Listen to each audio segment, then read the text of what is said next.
नमस्कार। बिहार की राजनीति में एक बार फिर से बड़ा उबाल है। बिहार के इस चुनावी गर्माहट से किसको मिलेगा फायदा, आज के एपिसोड में इसी को डिकोड करते हैं। तो बिहार के जनता इस वीडियो को एक बार कंप्लीट जरूर देखें ताकि समझ सके कि वोट किसको करना चाहिए। मैदान में दो महारथी हैं, एनडीए और महागठबंधन। लेकिन इस बार का चुनाव सिर्फ सत्ता की लड़ाई नहीं, यह सीधे सीधे फायदे की जंग है। सवाल सीधा है, इस चुनाव के बाद बिहार के किस वर्ग को क्या और कितना फायदा मिलने वाला है। बिहार का युवा आज सड़क पर नहीं बल्कि चुनावी घोषणा पत्रों में अपना भविष्य तलाश रहा है। रोजगार ही वह चाबी है जो इस बार सत्ता का ताला खोलेगी। महागठबंधन आरजेडी लेड सीधी सरकारी गारंटी। उनका वादा स्पष्ट है, हर परिवार के एक सदस्य को सरकारी नौकरी का कानून, वह भी 20 दिनों के भीतर। यह वादा सीधे सीधे लाखों शिक्षित बेरोजगार युवाओं को अधिकतम फायदा पहुंचाने का प्रयास है। एनडीए बीजेपी प्लस जेडीयू अर्थव्यवस्था से 1 करोड़ रोजगार। एनडीए की योजना बाजार आधारित है।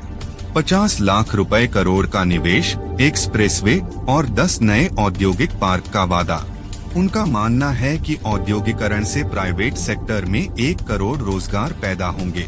महिला मतदाता हमेशा से ही नीतीश कुमार के साथ खड़ी रही हैं, लेकिन अब दोनों गठबंधनों ने उन्हें सबसे बड़ा लाभार्थी बनाने का दांव खेला है। महागठबंधन का नकद लाभ माई बहन मान योजना के तहत महिलाओं के खाते में सीधे 2500 रुपए मासिक, 30,000 रुपए सालाना देने का वादा, जो उन्हें तत्काल आर्थिक बल देगा। एनडीए का सशक्तिकरण लाभ 1 करोड़ लखपति दीदी बनाने का लक्ष्य, जिसमें महिला उद्यमियों को स्वरोजगार के लिए 2 लाख रुपए तक की वित्तीय मदद मिलेगी। जाति सर्वेक्षण के बाद आरक्षण की बढ़ी हुई सीमा इस चुनाव का एक बड़ा केंद्र है। ईबीसी अत्यंत पिछड़ा वर्ग। महागठबंधन ने ईबीसी आरक्षण को 20% से बढ़ाकर 30% करने का वादा किया है, जिससे इस वर्ग को सबसे बड़ा राजनीतिक लाभ मिलेगा। दलित एससी सेंट। दोनों ही गठबंधन एससी सेंट छात्रों के लिए आवासीय विद्यालय और मासिक वित्तीय सहायता का वादा कर रहे हैं।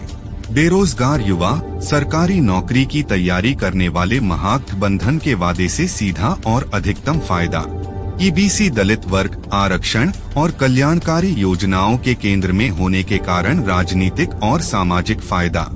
महिला स्वसहायता समूह SHG। दोनों गठबंधनों की महिला केंद्रित योजनाओं के कारण आर्थिक सशक्तिकरण का फायदा। तो बिहार का यह चुनाव विकास के वादों के साथ साथ फायदे की गारंटी का चुनाव बन गया है।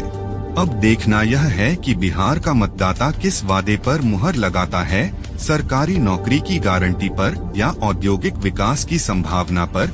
आपकी क्या राय है, हमें कमेंट सेक्शन में बताएं।